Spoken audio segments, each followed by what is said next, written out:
I'd like to call to order the meeting of the Village Board for October 8th, 2024. Would you please join us for the Pledge of Allegiance?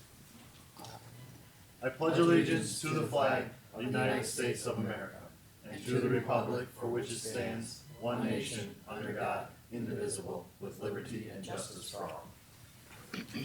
Madam Clerk, would you please call the roll? President DeSimone? Here. Trustee Carmona? Here. Trustee Fry? Here. Trustee Lomax? Here. Trustee Penicola? Here. Trustee Perez? That's, He's not here.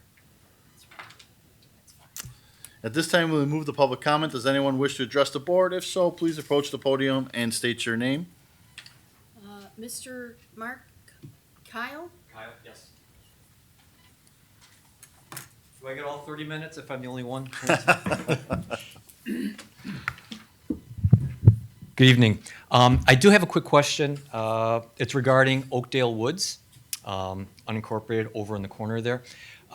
There's been a few folks that we've met with, a few board members. We've talked to the few of the members here, and we understand that there hasn't been really any communication. We've been told there hasn't been any communication with Transwestern, and Transwestern hasn't approached the village or talked to you about anything in specific. Recently, there was an article in the Daily Herald, and there was a quote from the village manager, right? And we understand that residents came to the village with a copy of the letters and they received. Summers said, "We were kind of caught off guard. We didn't know that those letters were going to go out." Said Summers had met with Transwestern once. That was in July. So a few folks, we've been hearing understanding since September that there hasn't been any communication. So I guess, I don't know if a question is was that meeting recorded? Do we have any records of that? What was communicated, what was discussed, and where can we get information on what was discussed at that meeting? Go ahead. Yeah, so no, I don't record my meetings. The meeting was made aware. I did notify the board that the meeting happened. It was a very simple meeting. We understand that these letters are out. What's the plan? He told us the plan was to try to acquire the neighborhood. He said, "Come talk with us if you acquire the neighborhood. Otherwise, we're fine with it staying with us." Okay. So no more details or anything like that? I mean, No. any records, was anything submitted No. in public records that? No. No. We don't have there's no discussion of annexation. Okay. Was it a phone call or was it in No, person? in person. Oh, it was in person. Okay, so they visited here, the village, or you? Okay. Curtis Posey, yeah. Was that with Irv and Brian or somebody? Irv? Okay, all right, thank you. Thank you. Any other public comment? This will conclude public comment. Is there a motion to approve the minutes from the September 24th, 2024 Village Board meeting? Have a motion. Is there a second? Second. Any modifications to our minutes? Please call the roll. Trustee Carmona? Yes. Trustee Lomax? Yes. Trustee Fry? Yes. Trustee Penicola? Yes. That's four. Motion carries and minutes are approved. The next item of business is to approve the warrant in the amount of $919,507.16. Is there a motion to approve this warrant? So moved. Do I have a second? Second. Any discussions on the warrant? Please call the roll. Trustee Carmona? Yes. Trustee Fry? Yes. Trustee Lomax? Yes. Trustee Penicola? Yes. That's four. Motion carries and the warrant is approved. There are no items on the consent agenda. Under finance, there's a resolution approving the 2024 payment to the Village of Bentonville Police Pension Fund in the amount of $1,814,164. Is there a motion to approve this resolution? You have a motion? Do I have a second? You have a second. Being a motion and a second, are we going to Lisa on this? Lisa? Good evening, Mr. President and Board of Trustees. Staff is approving or asking for approval tonight for the annual police pension fund in the amount of $1,814,164. And this comes from MWM Consulting Group, who is hired by the Police Pension Fund to perform the actuarial evaluation. There is a copy of that report in the agenda if you want to take a look at it. But this is just an annual payment. The village is required to make it. It is budgeted. So we are just asking for approval of that payment. I will add that our excess fund balance policy, if we do achieve excess fund balance, that will be in addition to this payment. Any questions from our board? Please call the roll. Trustee Carmona? Yes. Trustee Fry? Yes. Trustee Lomax? Yes. Trustee Pena Cola? Yes. That's 4. Motion carries, the resolution is approved. Under Recreation is a resolution ratifying the emergency purchase of 2 new hot water heaters at the Edge on Jefferson in the amount of $727.04 from Ferguson Hot Water Products. Is there a motion to approve? You have a Do we motion? have a second? Second. Motion and a second. Joe, do we have discussion? Sean. Sean, sorry. Yeah, just really quickly, we had 2 100-gallon high recovery water heaters fail at the Edge on Jefferson. These water heaters supply the locker rooms with hot water, and now that the season's starting, it's best to replace them. The one did break down in the middle of the summer, so we had capped it off and decided to wait until the purchase was required. Unfortunately, about a week and a half ago, the other one failed. So our facilities team went out, got 3 prices, and we went with the low bid. Spoke with Village Manager Summers, and we were authorized to go ahead and make that purchase. So we are just ratifying this purchase through the board now. As the board knows, my purchasing limit is $10,000. Anything over that I need to come to you because this was an emergency. I authorized it, and now we're ratifying that decision. Any questions from our board? Please call the roll. Trustee Carmona? Yes.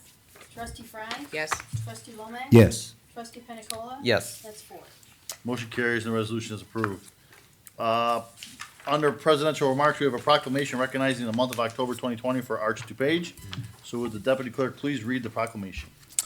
Whereas Arts DuPage has regularly issued official proclamations to all the cities and villages in DuPage County on an annual basis designating October as Arts DuPage Month. And whereas the arts embody much of the accumulation, wisdom, intelligence, and immunization of humankind. And whereas the arts enrich us as individuals and play a unique role in our lives and of our families and our communities. And whereas the arts promote a better understanding of the diversified cultures within our communities and unifying us regardless of age, race. And whereas the arts sector in DuPage County consists of 2,272 arts-related businesses and accounts for 4.2% of the total number of businesses in the region, a larger share of the economy than transportation, tourism, agricultural, and construction. And whereas arts provide full-time employment to over 15,000 workers in DuPage County. And whereas the arts improve our economy, enrich our civic life, drive tourism and commerce, and exert profound positive influence on education of our children. And whereas the arts helped lead us through the darkest times by lifting our spirits, unifying communities, and providing entertainment. They also play a vital role in our public spaces, driving the economy and elevating the appeal of our county. Now therefore be resolved that President Frank D. Simone of the Village of Brentsville does hereby proclaim October 2024 as Arts DuPage Month in the Village of Brentsville and calls upon our community members to celebrate and promote the arts in DuPage County. Proclaim this 8th day of October 2024. Is there a motion to support in support of the proclamation? You have a motion. Do I have a second? Second. Being a motion is second, is there discussion? Please call the roll. Trustee Carmona? Yes. Trustee Fry? Yes. Trustee Lomax? Yes. Trustee Pena Cola? Yes. That's 4. Motion carries. I just wanted to switch something up here, Evan, real quick. Instead of doing president's remarks first, I'd like to do the village manager's report first. Absolutely, I'd be honored to. So it's been a while since I provided an update with O'Hare, so I wanted to go through that tonight and just give a brief overview of some changes that have been occurring and what we're working on at O'Hare. So I think it's always good to start with some background about what the airport operations look like. So notably, the number of passengers going through O'Hare has been trending higher than it has historically. The record year was in 2019. We all know what happened in 2020, and the airport's been recovering since then. So if you look at in front of you, the white line is there in the middle of your page for August, the most updated numbers, and it is trending above the 2019 number. But it gets a little bit more interesting if you look at the next slide. Is airport operations, which are arrivals and departures of aircraft, is actually down 13% compared to that 2019 high. So the question becomes, why is that? Which is on the next slide. We're seeing the fleet at O'Hare change dramatically. And as you've been traveling, you've probably noticed it as well. There are fewer regional jets that you get.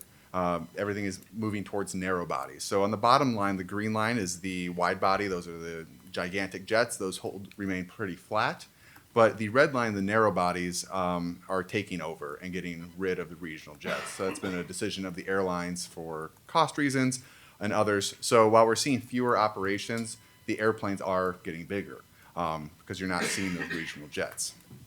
So there was some big construction that occurred at the airport that impacted Bensenville in a big way this summer, and I bring your attention down to item number 5, which is the Illinois Tollway I-490 site preparation, and that took down the ALS system on runway 10C, which is the runway that impacts Hillside Drive.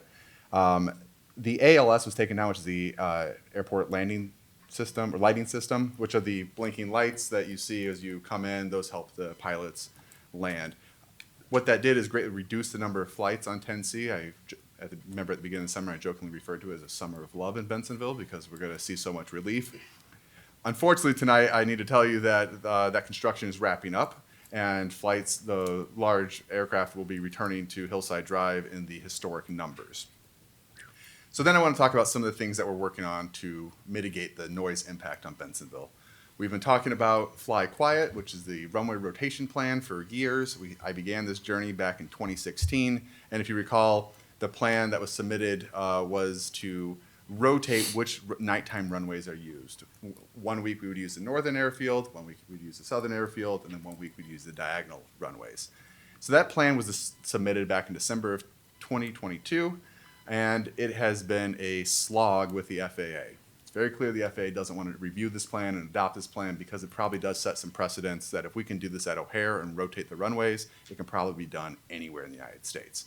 So we've been pushing the FAA. We've used our federal legislators as well as our public relations expertise to try to push the FAA with some success.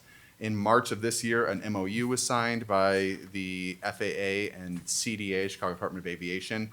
And most recently, the next step, it's taken quite a while to get a reimbursement agreement. Basically, the airport will reimburse the FAA for the study of the Fly Quiet plan.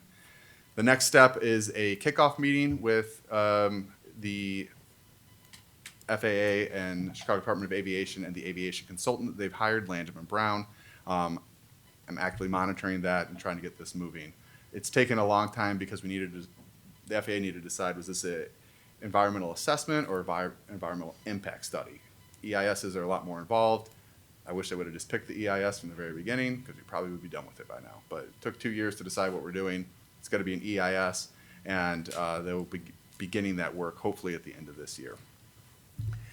What's most interesting to me, though, is what I want to talk about on this slide, is the airfield balance. O'Hare basically has 2 airfields, the northern airfield and the southern airfield. They have the same number of runways, but there's been a historic imbalance in how they use those runways. The airfield is fully built out now. The 2005 OMP is complete, but 75% of all flight operations are on the southern airfield. So that's impacting communities like Bensenville, and on the other side of the airport, Schiller Park. What happened because that construction I talked about earlier over the summer was runway 10C was significantly reduced in operations, which made the air traffic controllers forced to use the northern airfield. And you'll see the summer, these are August numbers, 57% of all flight operations were on the northern airfield and 43% were on the southern airfield. I'm quickly starting to think that our quickest path to noise relief may not be rotating airplanes at nighttime. It may be trying to balance the airport. So I have a question to the FAA. Were there any operational concerns and were there any safety concerns based on this summer? If the answer is no to that, I'm going to, with your board's support and permission, pursue trying to figure out how we can codify something that tries to balance the airfields more 50-50. Because we're not going to reduce the number of flights, but we can absolutely, I believe, impact which runways those flights are landing and taking off on, which would provide our residents relief, which is, I think, the charge you all have given me in this almost 9-year-long journey of learning how the airport works. There's a news article, a screenshot of that.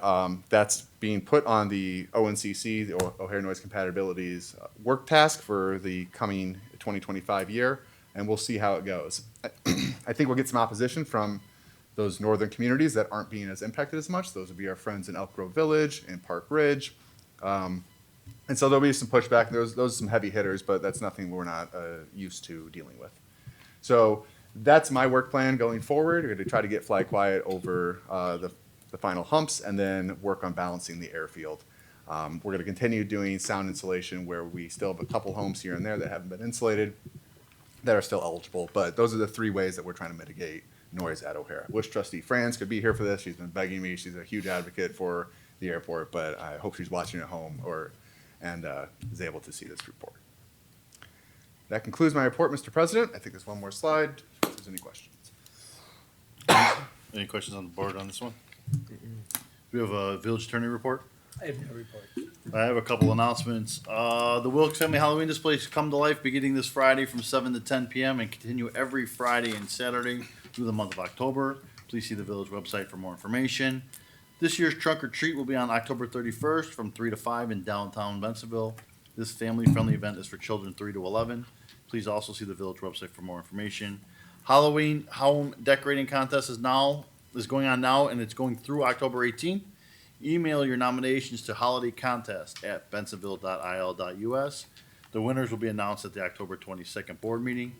And for my last announcements, the board, myself, all of our employees and the residents, we're wishing Anne Franz very, very speedy recovery.